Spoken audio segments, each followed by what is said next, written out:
Andhra Pradesh journalist forum Srikakulam జిల్లా మహాసభ ఘనంగా జరిగింది.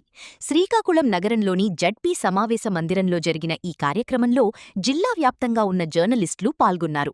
అదేవిధంగా విజయనగరం ఎంపీ కలిశెట్టి అప్పలనాయుడుతో పాటు ఎమ్మెల్యేలు గౌతు శిరీష, కూన రవికుమార్, ఈశ్వర్రావు, మాజీ కేంద్ర మంత్రి కిళ్ళీ కృపారాణిలు పాల్గొన్నారు. ఏపీజేఎఫ్ జర్నలిస్టుల సమస్యలతో పాటు సమాజహితం కోసం పాటుపడటం అభినందనీయమని ప్రజాప్రతినిధులు కొనియాడారు.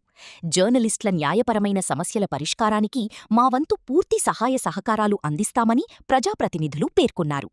జర్నలిస్టుల సమస్యలు పరిష్కారంతో పాటు రాష్ట్ర అభివృద్ధిలో ఏపీజేఎఫ్ భాగస్వామ్యంగా పనిచేస్తుంది అని ఆంధ్రప్రదేశ్ జర్నలిస్ట్ ఫోరం రాష్ట్ర అధ్యక్షుడు పిర్ల శివరాజేష్ అన్నారు. కార్యక్రమంలో జిల్లా నూతన కమిటీతో పాటు ఏపీజేఎఫ్ నాయకులను ప్రజాప్రతినిధులు ఘనంగా సత్కరించారు.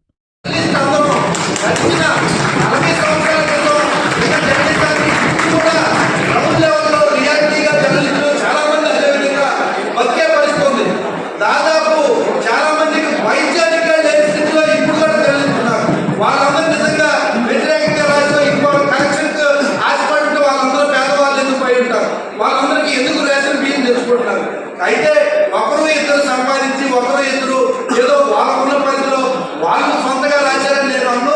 వాళ్ళు ఉద్యోగరీత్యా ఆ పత్రికల్లో చేరారు కాబట్టి ఆ పత్రికా రంగం ఉన్న రూళ్ళు కొన్ని వ్యక్తిగత కారణాలతో రాయేసే పరిస్థితి ఉంది. అవన్నింటినీ కూడా జర్నలిస్టు లోకానికి అయితే మాత్రం దయచేసి ఈ ప్రభుత్వం కావచ్చు ఎవరైనా కానీ వద్దొద్దు.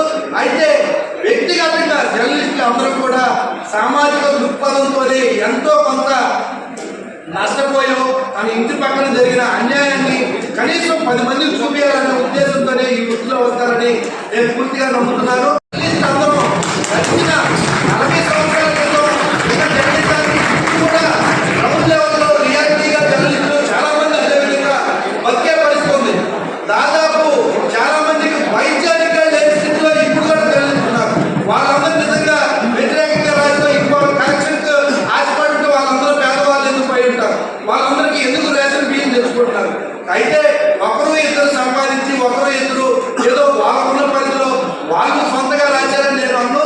వాళ్ళు ఉద్యోగరీత్యా ఆ పత్రికల్లో చేరారు కాబట్టి ఆ పత్రికా రంగం ఉన్న రూళ్ళు కొన్ని వ్యక్తిగత కారణాలతో రాయేసే పరిస్థితి ఉంది. అవన్నింటినీ కూడా జర్నలిస్టు లోకానికి అయితే మాత్రం దయచేసి ఈ ప్రభుత్వం కావచ్చు ఎవరైనా కానీ వద్దొద్దు.